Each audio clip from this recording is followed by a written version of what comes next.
Indonesia, there was a huge influence of security establishment, but now Indonesia is a booming economy. So it's not that countries have not done a transformation.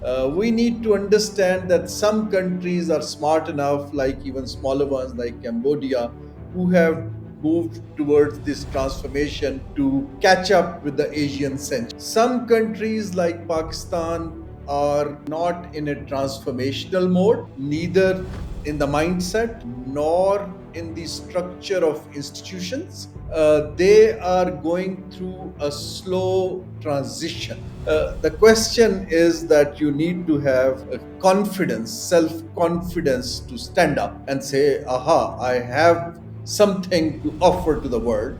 And I want to develop an economic value proposition based on that, which is indigenous. I might commit mistakes, but let me give it a shot. Rather than saying that, okay, let's continue borrowing, continue listening to my previous colonial masters, and just try and hang on to day operation. That's the difference of the mindset.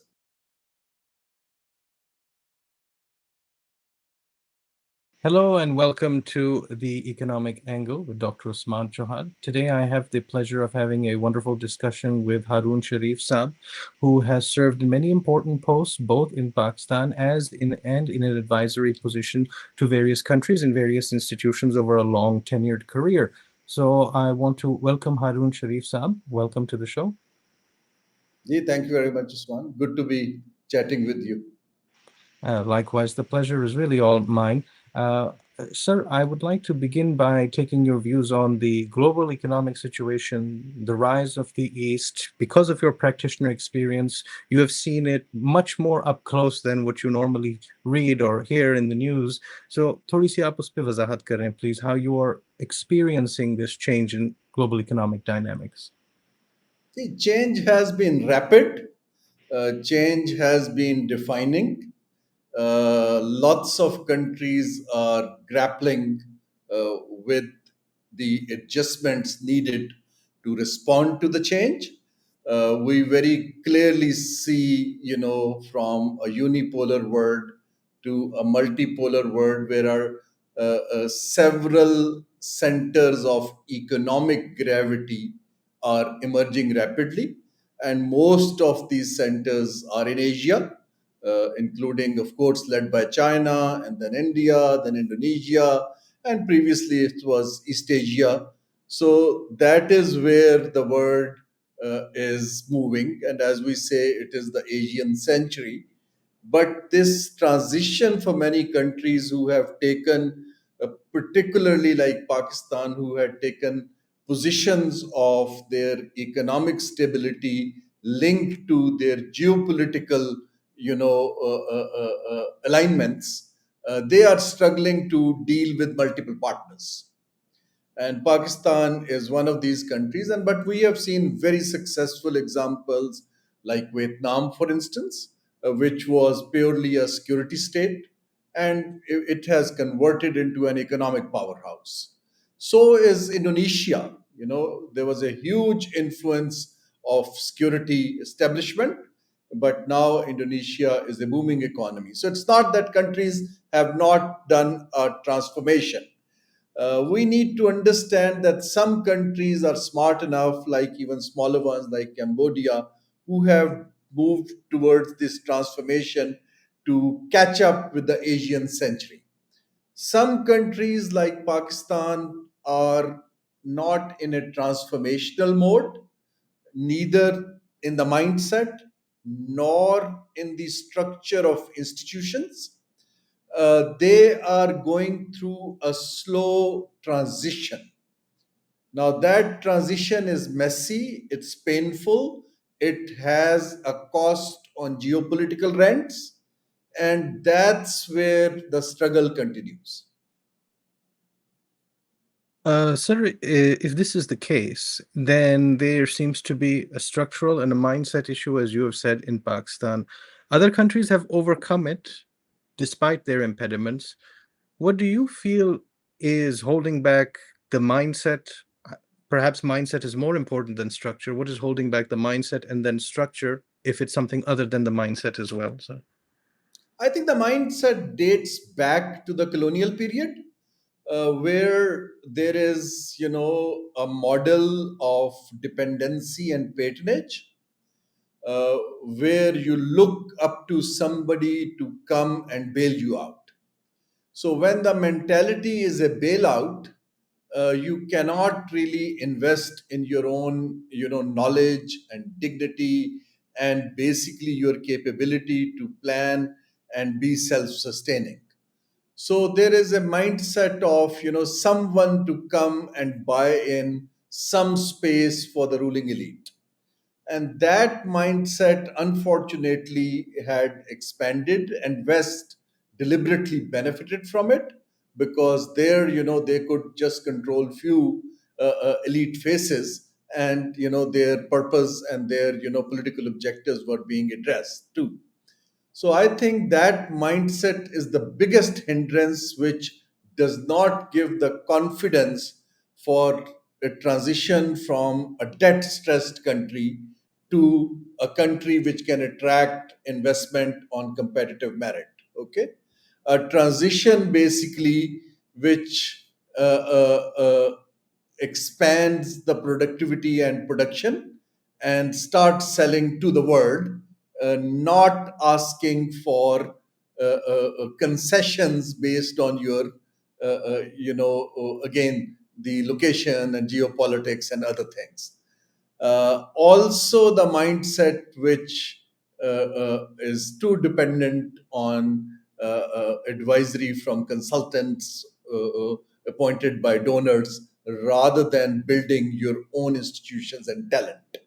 So that is, as I said, if certain countries has transformed from that, and basically have managed. Thailand did that several years back. They said no IMF. India did when Manmohan Singh was finance minister. They started the change. I've informed you about Vietnam and Cambodia.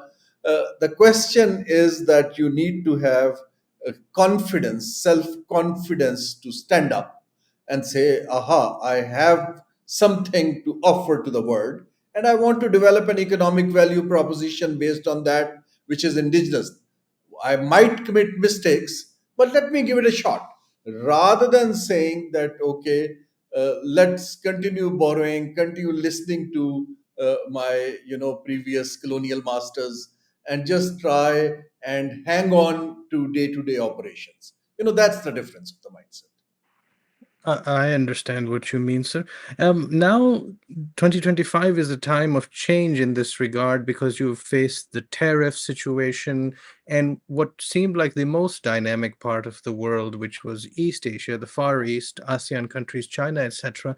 They have received the largest brunt of the Trump tariff scenario. How have you visualized this Trump tariff situation? And do you think that the ASEAN countries are too strongly affected, or that they have a lot of flexibility to bounce back and handle the situation well? I think most of the countries, which grew on an export led model, they had a huge dependence on one market, which was United States. That dependence continues, in terms of, because it's the largest consumer market, let's face it. Mr. Trump, basically, President Trump, is using the leverage of a large consumer market and trying to disrupt the global order of trade, or trying to dictate, and in my personal opinion, in a misplaced ideology that will lead to shift of manufacturing to the US, rather than looking at the economic argument of comparative advantage. You just can't reverse everything overnight, so he's trying to push it too harsh too soon, and that is leading into major thinking among countries, that how to de-risk their engagement in a global scene, how to come up with a diversified model of economy which can absorb the external political shocks. Like what I call this tariff thing is not an economic shock, it's a political shock. you know. So there is an adjustment period, and in that adjustment period I very clearly see regional blocks getting stronger. I see certain regional, multilateral institutions taking some lead and challenging the global multilateral architecture, financial architecture. It will take some time, but I think the transition is gradually moving towards that side. Perfect, sir. Thank you for that explanation. While much of the focus has been on the Far East within the Asian context, there is South Asia, there is also Central Asia. As I understand, you have played an important advisory role in some of these countries. You have visited them, you have seen how they have also changed a lot in the past 30 years post USSR. Can you comment on your experiences in Central Asia, such as Kazakhstan or other countries you're familiar with? Yeah, I worked as this region for almost 7 years as the senior regional advisor to the World Bank for regional cooperation. And I still work with them very closely because I run a Pakistan Regional Economic Forum, which looks at private sector partnerships in the region. I genuinely think that, first of all, uh, the story of South Asia uh, is pretty sad one, because in practical terms there's hardly any South Asia if we look at the economic geography. We don't trade, we don't talk, we don't even, the only thing we talk about is blame game and conflict. So South Asia, I had written an article 5 years back that, the economic geography of South Asia has changed. The political geography remains the same, and basically, and that's also not a very friendly one.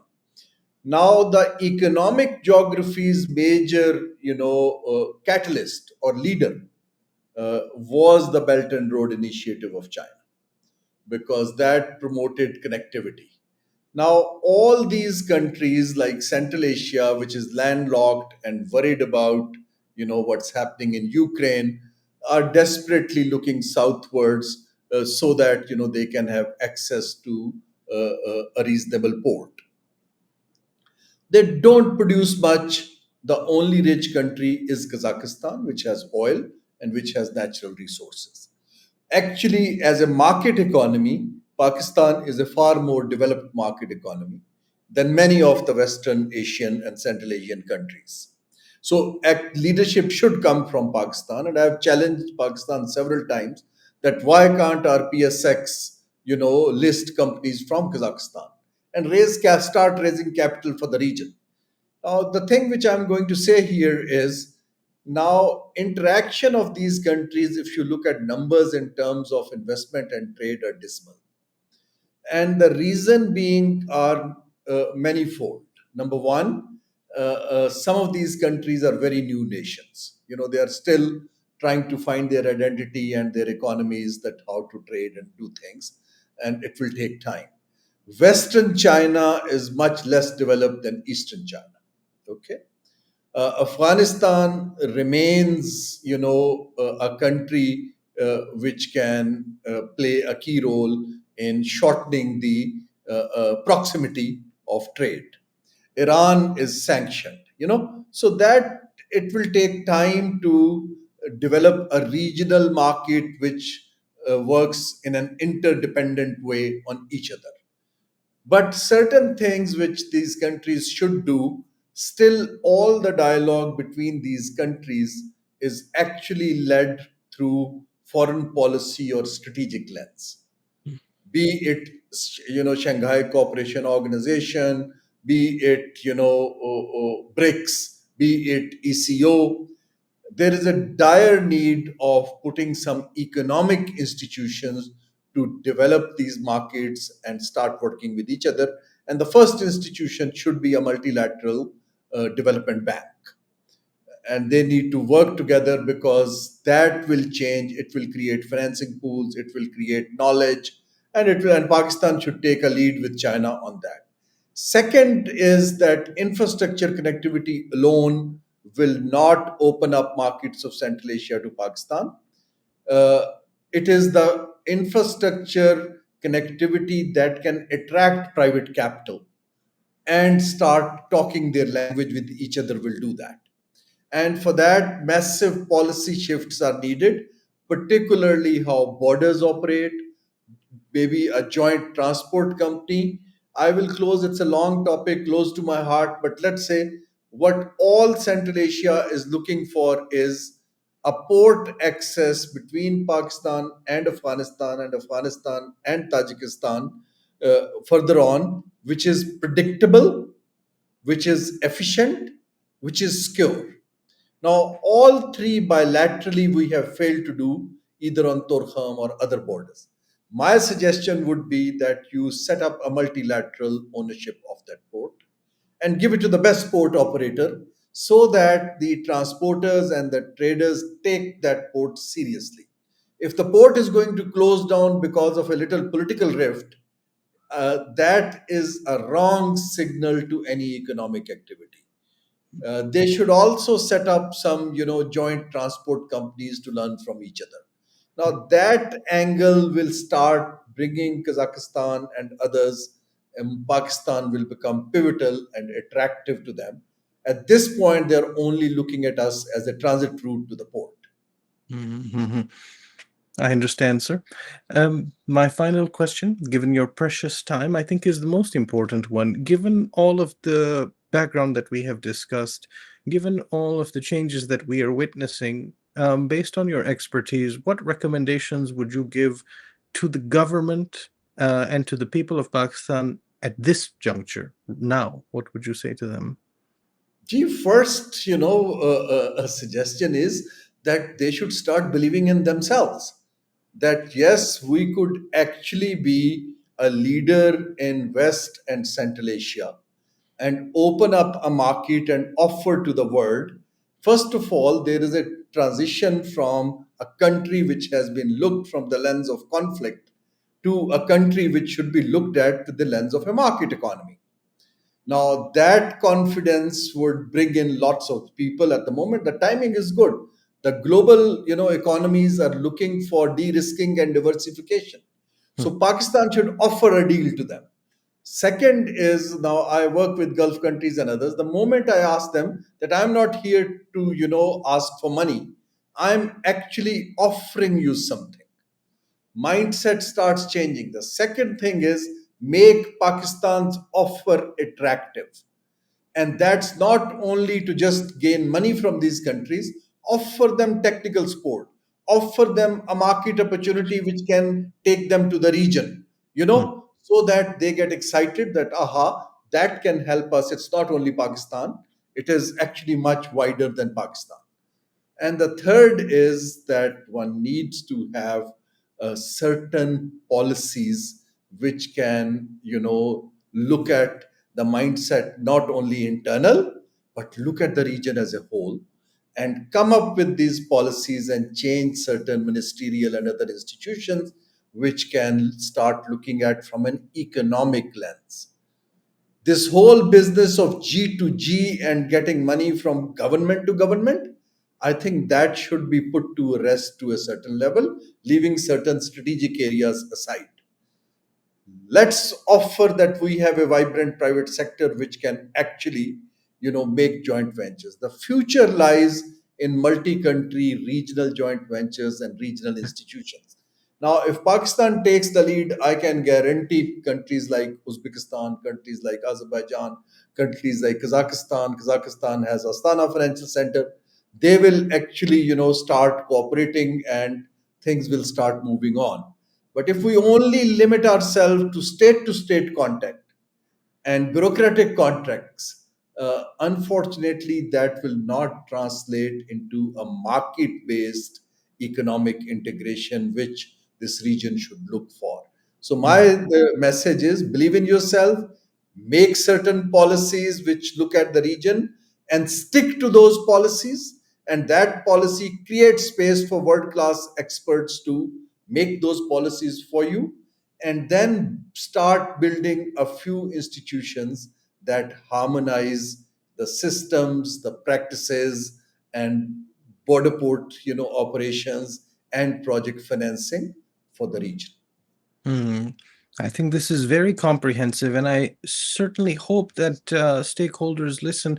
Pakistan has benefited from your expertise in the past, but not enough, in my opinion. And I'm grateful that you spared the time because it's always important for us to learn from the truly wise people in economics who are practitioners and who have that theoretical grounding as well, like yourself. So I appreciate your time today. Thank you for coming, sir. Ji, thank you very much, बहुत शुक्रिया, and I hope this reaches out to the right people and they could listen to it. Thank you.